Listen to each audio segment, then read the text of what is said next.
well so we can spot you. But if you need to leave class early for any reason, we understand that. Your exit doors are the same doors you entered in.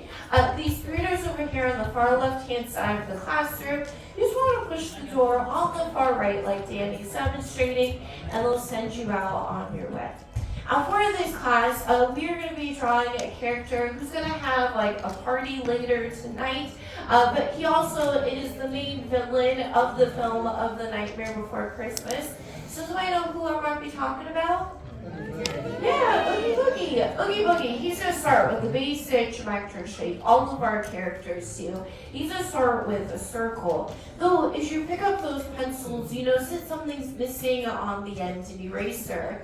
That's because what we're doing is called the rough sketch. So you want to keep your lines lying loose. And the stuff that we want to keep, we'll go back and lock those lines in. That way all the other lines are going to fade away into the background. So what a rough sketch is all about is getting your ideas on that sheet of paper. On the separate paper, you want to create a circle, I'd say about the size of a tennis ball. Baseball is a good size.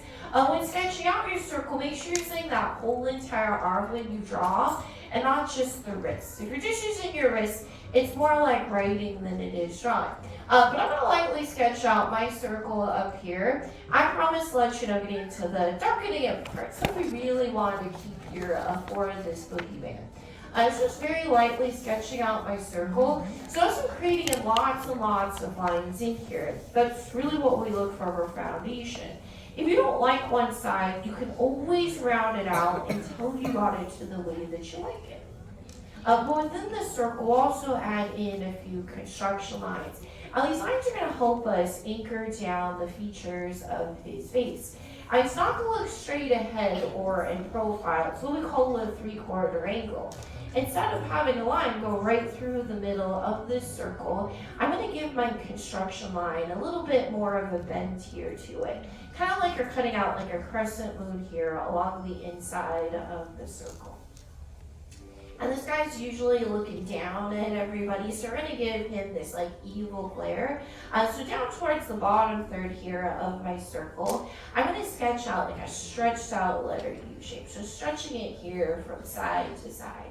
So now it looks like you've got like more of like a beach ball sitting on your page instead of a flat cookie shape. And we're going to start to add in his eyes. We're just like holes that are cut out here of that burlap sack texture here for him. So to add in his eyes, I'll be right here on top of our construction line here on either side. I'm going to lightly sketch out a diagonal line. So I'm going to stretch this up towards the top of the circle. Kind of almost looks like you're cutting out like a piece of pie up here at the top. I'm keeping all of my lines really light, so nothing is darkened in here for him at all.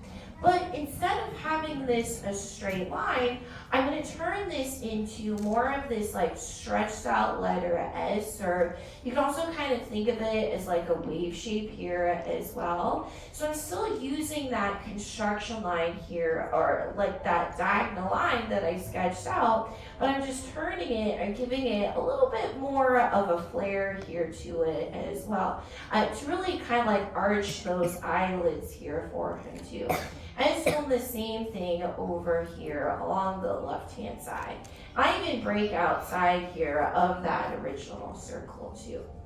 But now we can start to really frame in the rest here of his eyes by drawing kind of like these like teardrop shapes. Just hopping here along the inside and adding in these stretched out parentheses. So I'm stretching it right back down in towards my construction line on either side. And we'll curve it in towards the center here for him by drawing in a stretched out letter U shape. So I kind of think of it as it looks like you've got two little quails here on the inside here for his eyes. Whenever I look at like Oogie Boogie, I always see like quails inside of his eyes. But I'm just going back and just making sure that his eyes are really the darkest part here of the sketch. Because this is where all the attention and focus goes to, is right inside these eyes. So I was making sure that they're really standing out nice and dark. It also really helps to wake up our character here on our page as well. So he's even starting to come to life, even though all we've really got is just a big pair of eyes staring back at us at this point. But something that's going to help to make his eyes a little bit more expressive is by giving him some eyebrows. And to add in his eyebrows are pretty blocky here for him. Sitting right above his eye shape here for him, I'm going to sketch out another diagonal line. So just curving it on the outside here of the circle. And I'll create in another diagonal line. So it kind of looks like you're creating in this like upside down letter L shape here for him. And I'm going to bring it down over towards our circle and our construction line are meeting here along the side. So I'm going to add in this like candy cane shape or this like letter J shape over here along the side. And I'll do the same thing over here along the left-hand side here for him as well. So this time I'll add in this like upside down letter L shape or number 7 shape here for him. I'm just going to curve it right back over towards my circle and my construction line are meeting by adding in another letter J shape. And this will also help us to create in his smile here for him. And for his smile, I'm going to lightly sketch out this letter U shape that'll curve here from one side here to the other. So it kind of looks like you've got like a swig here on your page right now instead of Oogie Boogie. But I'm going to give him more of this wavy shape here to his grid. So instead of having this a U shape, I'm just going to turn this into smaller letter U shapes, or you can also think of it as you're drawing in this like stretched out letter S or this wave shape here for him as well. So I'm just using that U shape as really a guideline here as well. Now this film, The Nightmare Before Christmas, came out in the year 1993. But so I know who actually directed the film? Kevin Bacon. Oh goodness gracious. It's not 7 degrees of Kevin Bacon. Yeah, like it's actually Henry Selick who directed the film. Tim Burton did write he was like the executive producer of the film, and it's also called Tim Burton's The Nightmare Before Christmas. But Henry Selick directed the picture here for him as well. Not only that, he also directed a few more stop motion animated movies as well, such as Coraline as well as James and the Giant Peach, which Jack Skellington does make brief appearances in both films. But I'm going to give him an open mouth smile here for him as well. And let's start hopping back in towards really the inside here of my circle on either side here for him. I'm going to sketch out another letter U shape here for him. So I'm just stretching this here underneath. And again, I'll add in more of that stretched out letter S shape here for him as well. Just to really give it more of that sly grin there for him too. Tim Burton did not direct this film, but he wrote the poem The Nightmare Before Christmas, which is why it is called Tim Burton's The Nightmare Before Christmas.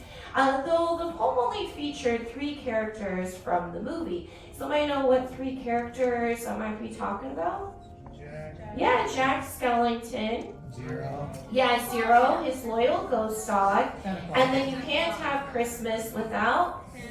Yeah, Santa Claus, exactly. So those are the 3 characters from the original poem, and also in the movie as well. All the other characters, including Oogie Boogie here, Sally, those 3 naughty trick-or-treaters, they were all later additions for the film as well. Those are 200 and some odd background characters in this film. I'm adding adding in some lips here for him as well, just by going back here and just following that same line here along the outside, just to give him like some thickness here to his lips. I'll even go back and I'll even shade along the inside of his mouth there for him too.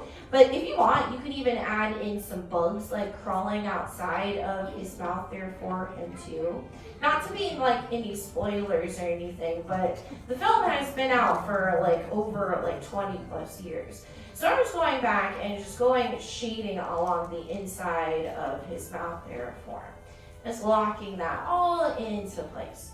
With all this in place, I'd say we're probably a little bit more than halfway through with our drawing here of this boogie man. So how are our sketches turning out so far? Pretty good? Not too bad? Are we having fun? That's the most important part about drawing, is really having fun with this here anyway. We'll give him some broad shoulders for him as well, just so it's not a floating head here on our page. To add in his shoulders, it's going to peek outside here of his head here on either side. So I'm going to sketch out like a half rainbow shape here for him.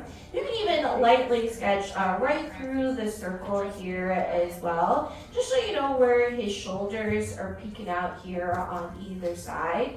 I'll even start to go back and lock in his shoulders here for him too. This film, The Nightmare Before Christmas, is a stop motion animated film.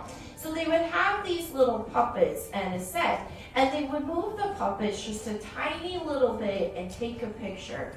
And they would remove the head, maybe move them just a tiny little bit in like Oogie Boogie's case, and like take another picture, and then like move them just a tiny little bit more and take another picture. So when they were in the height of production, they were only able to create about 70 seconds worth of film in a week. So it takes quite a bit of time to create a stop motion animated film. You can even like watch like YouTube videos of the animators actually moving the puppets, and you can tell it's a different day for the animator when their shirt changes to a different color. I'm adding in a seam line as well as like some stitches that go across there for him too. And there's really no right or wrong way in how you add that. I'm going to add in some like texture here towards even like the bottom here of his chin as well. Kind of almost looks like you're giving him like a beard here at the bottom here for him as well. So I'm just adding in just a little bit of texture, some like folds here of the fabric of that burlap sack texture for him too. You can even add in like a little bit of cross hatching if you wanted to as well, by adding in like some straight lines that go one way and then crisscrossing it by adding in some straight lines that go a different way there for him. Alright, but we're still missing something for him at the top of, we're missing something really at the top of his head, right? Yeah, the top part of his head, or kind of looks like a hat. It's actually kind of like the anti-Santa Claus, so he kind of even looks a little bit like Santa Claus, but I think he looks like a chubby green star, so he could even look like a Christmas tree. But I'm going to add in the top here of his head by hopping over here towards the side of his eyebrow on the right. I'm going to sketch out a diagonal line, so stretching this out past the top here of the circle. I'm going to curve it over towards the side by adding in another diagonal line, so stretching this here along the outside here for him. And I'm also going to curve it right back in towards really the top here of his head as well by sketching out like a candy cane curve. So I'm just curving it right back over towards the side here for him. I'll even lock in just a little portion here of the circle up here at the top as well. We can also add in a little bit more of a seam line that goes here along the inside of the top here of his head as well by drawing in like a smaller rainbow shape here along the inside, as well as I'll add in a few of those stitches there for him too. Originally, for The Nightmare Before Christmas, they actually had an alternate ending for this film.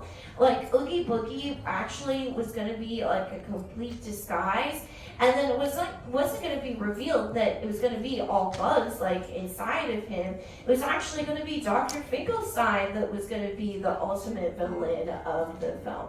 But they definitely decided to change that for him and really make him his own character. I'm also adding in some stitches that go like across the smile here for him, as well as like at the bottom of his lower lip, adding in some more like letter U shapes here for him as well. You can also start to go back and lock in or really darken up any of the lines that have started to fade away throughout our drawing process here for Oogie. But really the last step an artist needs to make though is a signature. And you can sign your name wherever you feel it fits best. And after all done, you have sketched out your very own Oogie Boogie. All right, so how did we all do? Well, that means good in like Halloween Town. Did you have fun? Yeah, that's the most important part about drawing, is having fun with this here anyway. Well, I want to see each and every one of your boogeyman's before you go. So on the count of 3, go and show me how you all did. And don't forget, take a look around. Everybody drew him different. All right, so 1, 2, 3. Oogie Boogie, let's take a look. Very nice job over here, looking awesome. Loving our sketch work over here as well.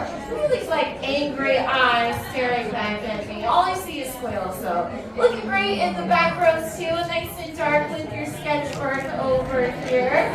Awesome job. I'm impressed with each and every one of you. You all graduate from the Animation Academy. Give yourselves all a round of applause for graduating.